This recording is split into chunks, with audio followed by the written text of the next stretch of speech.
Good morning. How are you today? Me, Joan, remember? Anyway, I'm still working on the Viking, and I went ahead and decided to go ahead with the bows. So this is what the bows look like on the white fabric. I have blue ones and I have some red ones. So let's get started on this and go from there, okay? So now I've got to admit, I did make a mistake. When I was working on this, let me see, how can I say it? I didn't I didn't think about this, but I didn't measure between the two lines, and I just figured it would work, right? And it didn't, so I had to go back and I had to take out some things there. So so from there, so we're gonna just start this. So what I did was, I gotta retreat there. So what I did was, there was these two stitchings that I went top and bottom of the ribbon, okay? And so I'm putting the bow right between that, and I needed to put a line down the center to follow. And I thought I could do it with a white marker, but it didn't, the chalk marker, but it didn't work, okay? So I'm just using a pencil for my guide, and hopefully I'll do it right this time. Live and learn.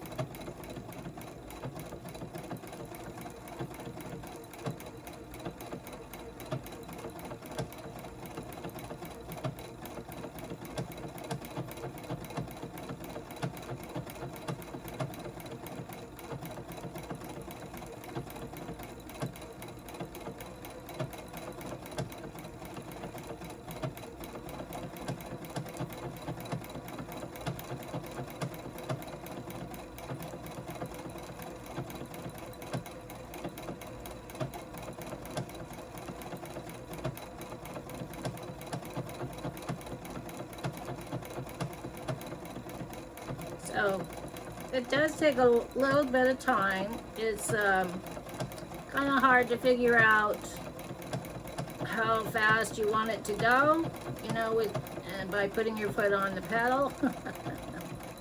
And the stitches are very little, so when I did have to take it out, I was very frustrated because it was hard for me to see it. And yeah, so but anyway, and I was very angry at myself for not taking the proper steps. So as the saying goes, all right, I'm gonna quit there. I don't know if you're supposed to back stitch on this. I'm not sure how that works. So I'm just gonna pick it up. So I'm right at the edge, and I didn't want to go any further. Let me see, I gotta see how I did. Oh, looks pretty good. Okay, so it's really hard to see. If you can even see it, I don't know. It's kind of hard to see that, but that's where I am.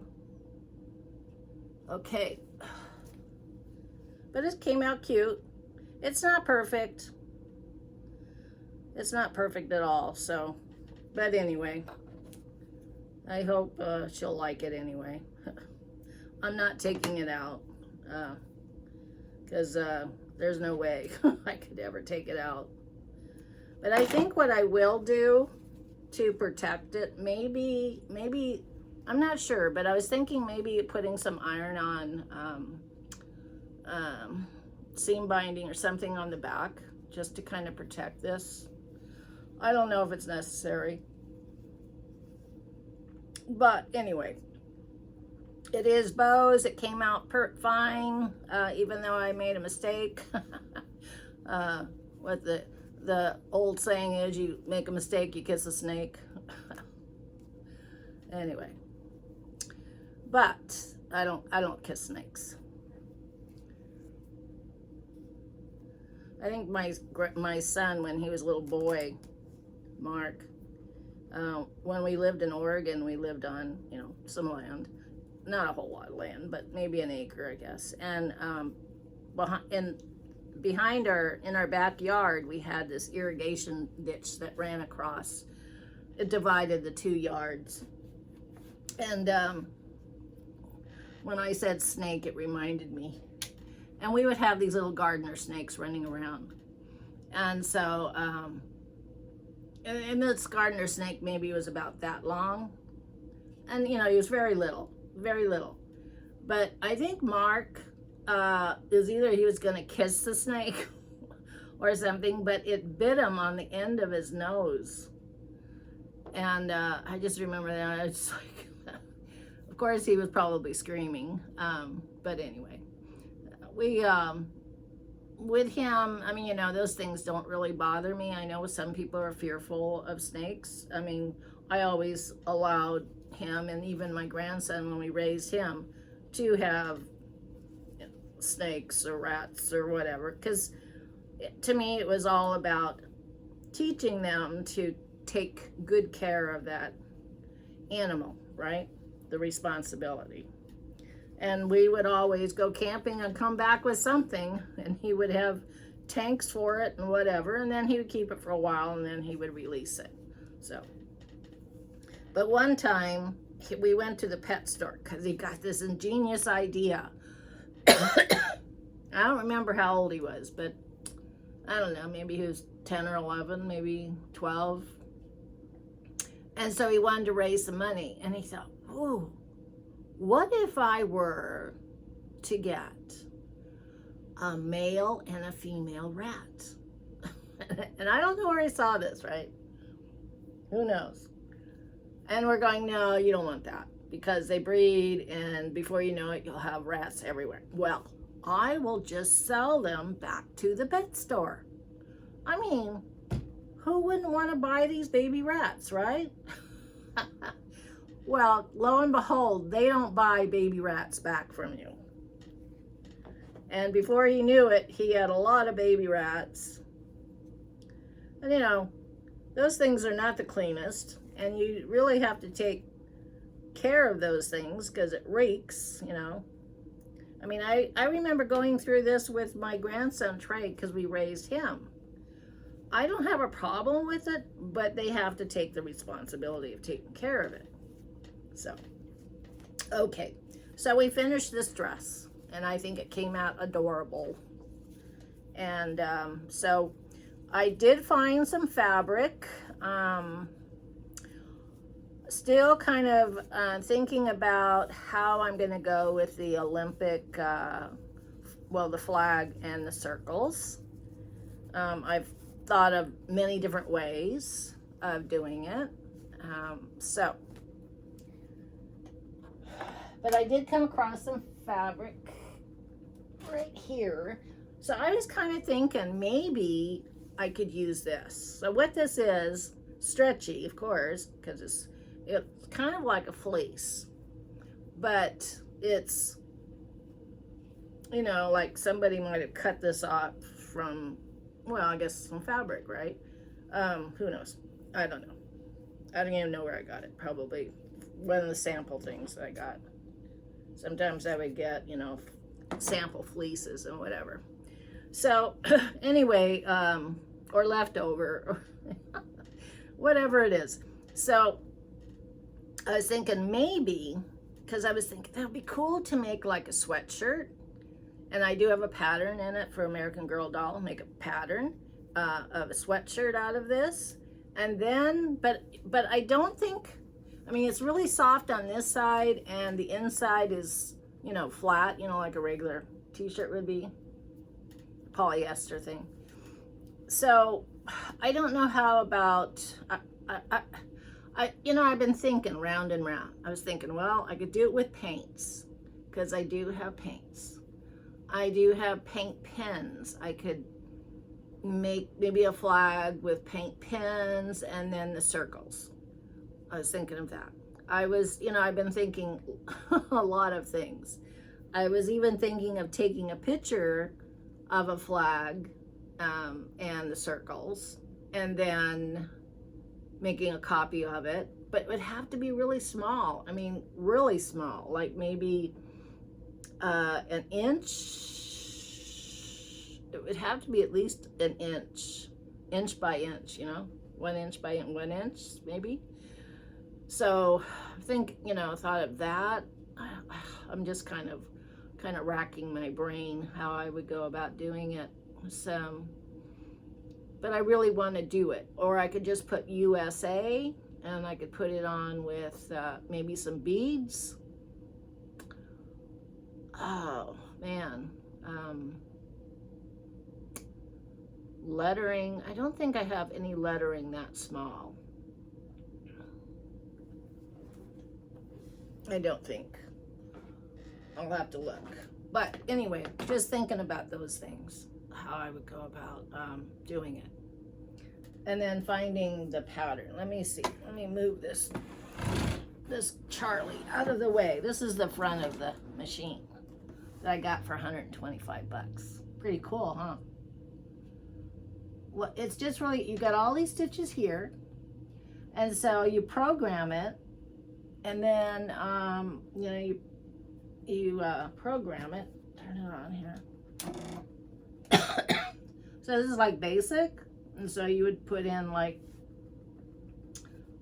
how big you want your stitches, that sort of thing, and then if you want to do one of these up here, you go to this doohickey here, push it in, and so it says 2, and then that, and then you put in whatever design you want.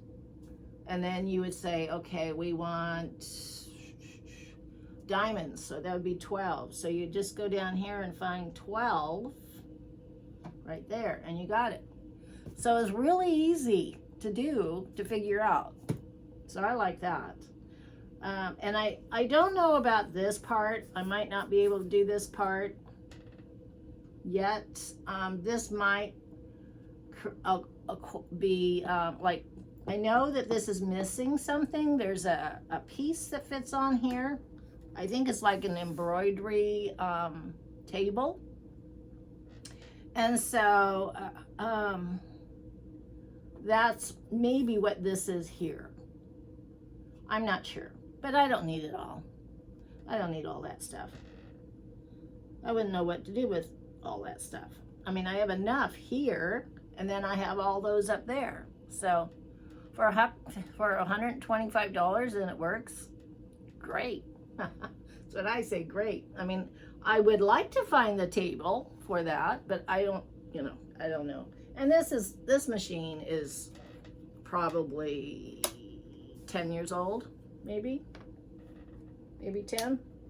That's what it looks like. Yeah. So I saw them on eBay, and so it's a platinum 730 made in Sweden. That's where my grandfather came from. So it's a good machine. It'll last a really long time.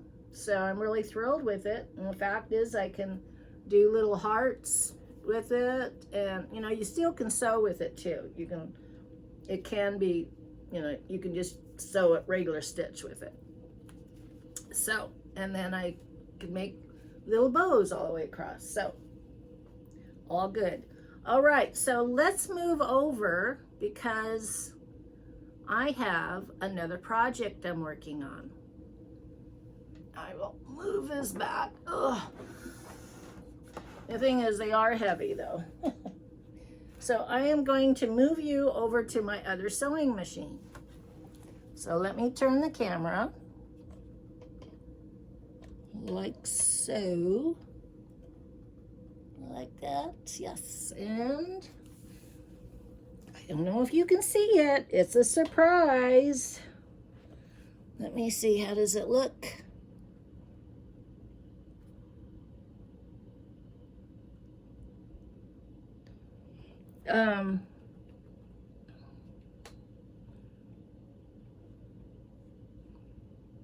There you are. See that? Does that look familiar? What is going on here?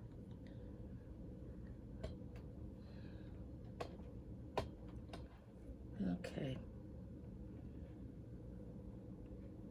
I think I've knocked this light over so many times, I don't think it works anymore. All right, there. Is that better?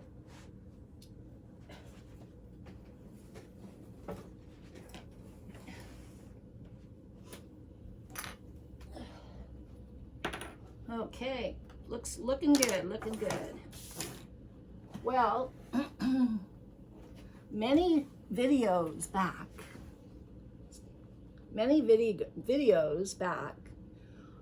I was working, before I started the tree, the collage tree, I decided to make a bagel collage. Now this is what I started with, remember this? And you can look back on my videos. This is the sketch I made, this is the pattern I used, and I used a light board, and so you'll see that looking back on one of my videos. It's called Bagel Collage. And so the other day I was cleaning up in here and I thought, oh, I found bagel, the Bagel Collage. So let me back stitch here real quick, and I'll take this off so you can kind of see what I've been doing. And yeah, you can see what I've done.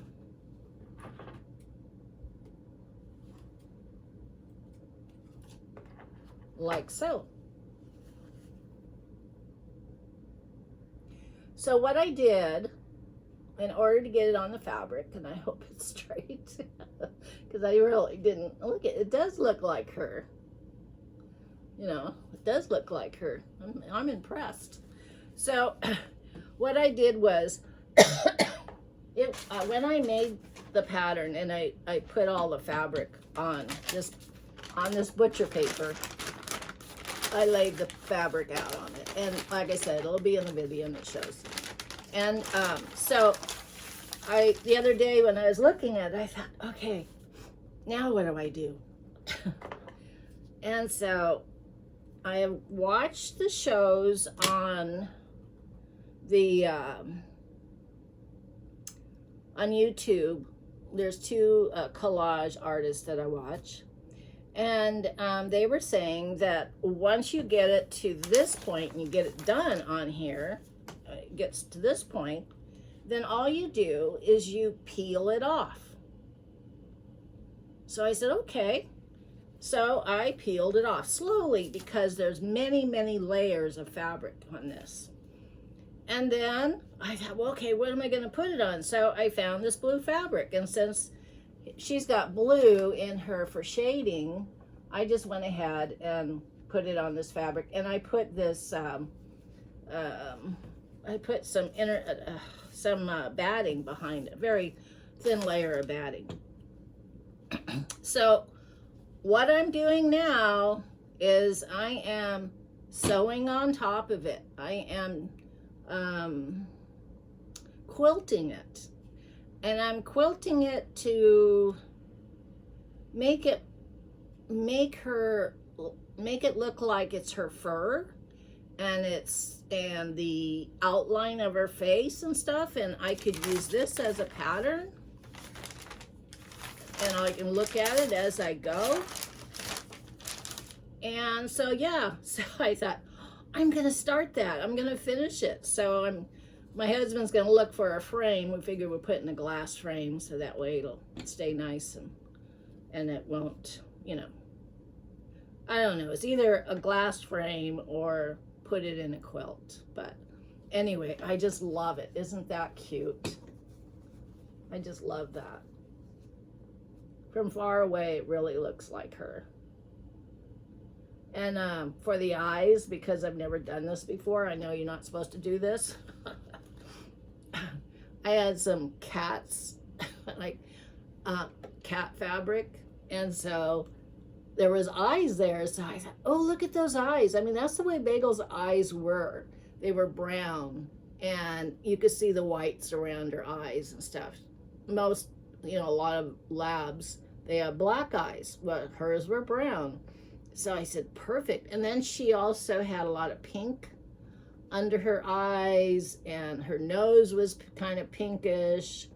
So I kind of tried to recreate that, but then also I put a lot of pink and blues in it too. So when my grandson came up one day after I had got done making it, after I got done putting all the fabrics on it and everything, and I was so proud of it, and I wanted to show it to him, and then he goes up there and he starts taking the fabric off. Grandma, dogs don't have pink noses. Grandma. And he started pulling fabrics off of it. I was so perturbed, because it took me like almost 2 weeks to get this far. And I would have it up there on my board, just like when I did the tree, and I would put a piece of fabric on it, and I'd go back to my doorway and I would look at it, and it was, oh, it looks like Bagel. And that's how I worked it, just back and forth. I'd put a piece of fabric on, I'd go back, and I'd go, oh, like this one here.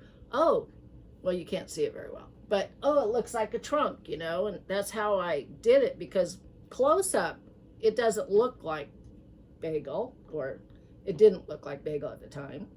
So by running back and forth, and so it took me a long time. And so this has kind of brought me, when I was showing a friend of mine who has horses, she says, oh, I would love to have that in a horse face, just the horse's head. And I've seen them, so I think I might be going down that road one of these days, just doing a horse head for her and giving it to her. I'm not out to make money for this. I like to just share my art with people that, are friends and family. So anywho, so that's where it is. I'm just loving it. From here, it looks just like Bagel. Yeah, it's got pink and it's got blues in it, but I wanted to go with the values. I didn't want to use just white and black. I wanted to use the values. And so to me, that was important. And so I think I've achieved it. I mean, here on the side is blues. That's the shadows. The shadows, when you look at nature outside, shadows are usually dark. They're not always black, because there's grays and browns and that sort of thing in it. So I went with the grays, or blues, actually. Blues here and underneath the chin. This right here is supposed to be her license, and all it is a piece of gray fabric that I cut out, and that's her I gave her a blue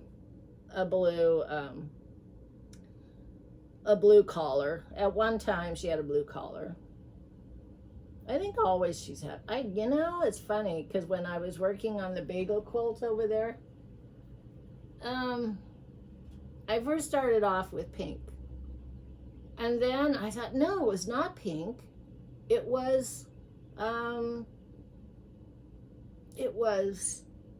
red, but it really wasn't red. It was blue.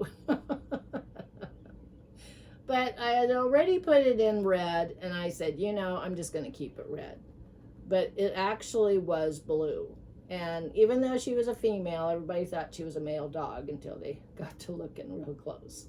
So I'm going to keep on quilting this, and I'm just going over the little pieces of fabric right now. There's little tiny pieces of fabric in there. I'll show it to you closer if you can see that. So I think, if you've never done this before, try it. It's really fun. I mean, you could do a picture of yourself or a picture of your, your dog. So what I did was I went and I started looking, just like when I did the bagel quilt, although you can't see it, but when I started doing the bagel quilt, I looked and looked and looked at pictures of dogs. I even have a dog quilt, not quilt. I have a book on embroidery on animals. And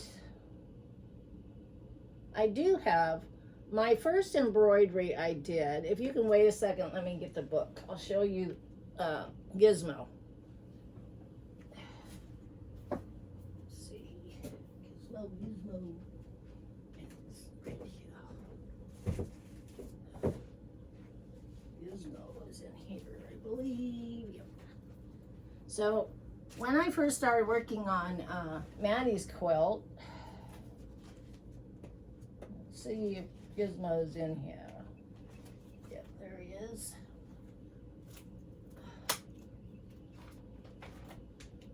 This is Gizmo, my granddaughter's dog. And that's embroidered. And she's got a little sweatshirt on, red, white, and blue sweatshirt, because she was in a parade. But when I started doing her, I took the picture of her and I made a copy of it, and I drew an outline, and here I use this, it's a fabric, let's see, I'm trying to think, what is it called? I thought I had one here, but it's a pencil. So it transfers your picture onto a embroidery or fabric. So I think it's called fabric transfer pencil. And so then once I got my picture, then I just ironed it onto the fabric, and I used embroidery hook and went to town, and it ended up like this. So I'm pretty proud of that. She really likes it. It's in her quilt. So anyway, anywho, I like little challenges like that. So my next challenge will be maybe I should embroider that. Maybe I will. That would be kind of cool, huh? Like a little patch. I don't know. Okay, well, anyway, I just wanted to share this with you, and this is what I've been doing. Kind of a little break from working on the clothes. I am going to get back into clothes, and then I'm still have to finish up on a couple bags, get those in the mail. So I just wanted to share this with you, and I hope you like it. And when it's done, of course, I will show it to you again. All right, good talking. I had a good talk, or a good visit with you. And I am in the middle of kind of editing my my videos. So I have one video I've been working on for the past 2 days. Hopefully I can get it out soon. It's on the finishing touches. It's about making the ruffle for the bottom of the dress. So I'm just working on it, trying to edit it and clean it up a little. So it'll be out hopefully soon. I'm just learning about editing with everything else, so as time will fly, that didn't make sense either, huh? Well, anyway, so that's what I'm doing, and that's what I've kind of been focusing my energy on so much than sewing. But anywho, okay, good talking. If you like this, give me a thumbs up, subscribe. I'm up to 62 subscribers now. And ring the bell. Yeah, I really appreciate it. I'm really enjoying this. I really like it. You know, talking to you is like talking to a friend. And I really enjoy that. And I know I probably have a whole lot of friends out there, and I really appreciate it. So, yeah, send me a message. Say hi. I'm a lonely old lady here, even though I have a husband. I'm a lonely old lady here. Loves to chat. So, if you don't know me, you can still send me a message, and if you do know me, say hi. So, all right. See y'all later. Bye-bye.